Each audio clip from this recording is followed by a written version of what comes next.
One of my favorite stories is when JFK went to go visit the NASA Space Center, and he saw a janitor holding a broom, and he asked him what he was doing, and the janitor replied, "Mr. President, I'm helping put a man on the moon." Purpose is that feeling that you are a part of something bigger than yourself, that you are needed, and that you have something better ahead to work for. Purpose is what creates true happiness. Ideas don't come out fully formed. They only become clear as you work on them. You just have to get started. If I had to know everything about connecting people before I got started, I never would have built Facebook. Movies and pop culture just get this all wrong. The idea of a single eureka moment is a dangerous lie. It makes us feel inadequate because we feel like we haven't had ours yet. And it prevents people with seeds of good ideas from ever getting started in the first place. Anyone working on a big vision is going to get called crazy, even if you end up right. Any mistake is an income, is a wonderful revenue for you. So I told myself and told my young people, before 20 years old, be a good student. When you do entrepreneur, just learn some experience. Before 30 years old, follow somebody. Go to a small company. Normally in a big company, it is good to learn processing. You are a part of a big machine. But when you go to a small company, you learn the passion, you learn the dreams. You learn how to do a lot of things at one time. So before 30 years old, it's not which company you go, it's which boss you follow. It's very important. A good boss teaches you differently. And from 30 to 40 years old, you have to think very clearly, you're working for yourself if you really want to be an entrepreneur. When you're 40 to 50 years old, you have to do all the things that you are good at. Don't try to jump into the new area. It's too late. You may be successful, but the rate of dying is too big. So 40 to 50, think about how can focus on things that you are good at. But when you are 50 to 60 years old, work for the young people. Because young people can do better than you. So rely on them, invest on them, making sure they're good. So when you are over 60 years old, spend time for yourself. On the beach, sunshine, right? It's too late for you to change normally. But this is my advice to the young people. 25 years old, make enough mistakes. Don't worry.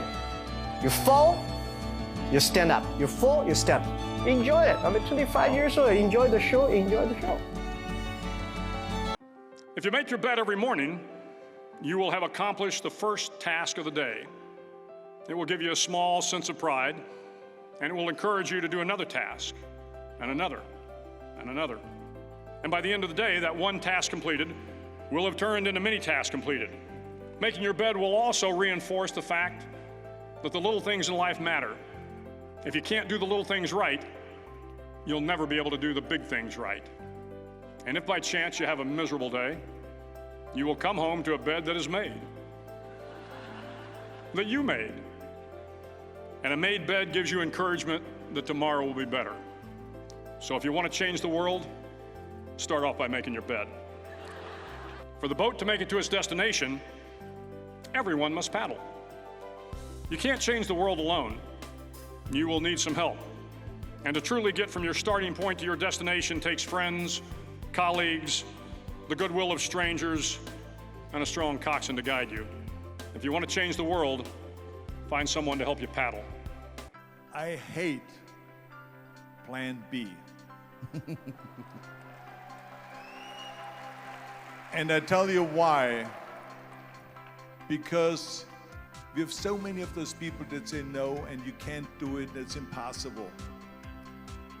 That is okay because we just turn off. But when you start doubting yourself, that's very dangerous. Because now what you're basically saying is that if my plan doesn't work, I have a fallback plan, I have a plan B. And that means that you start thinking about plan B, and every thought that you put into plan B, you're taking away now that thought and that energy from plan A. And it's very important to understand that we function better if there is no safety net. People perform better in sports and everything else if you don't have a plan B. I'm telling you, I've never ever had a plan B. I made a full commitment that I'm gonna go and be a bodybuilding champion. I made a full commitment that I'm gonna be in America. I made a full commitment that I'm gonna get into show business and I'm going to be a leading man. No matter what it takes, I will do the work. I will do the work over and over and over until I get it. You have to fail in order to climb that ladder. There's no one that doesn't fail. What is not okay is that when you fail, you stay down. Whoever stays down is a loser.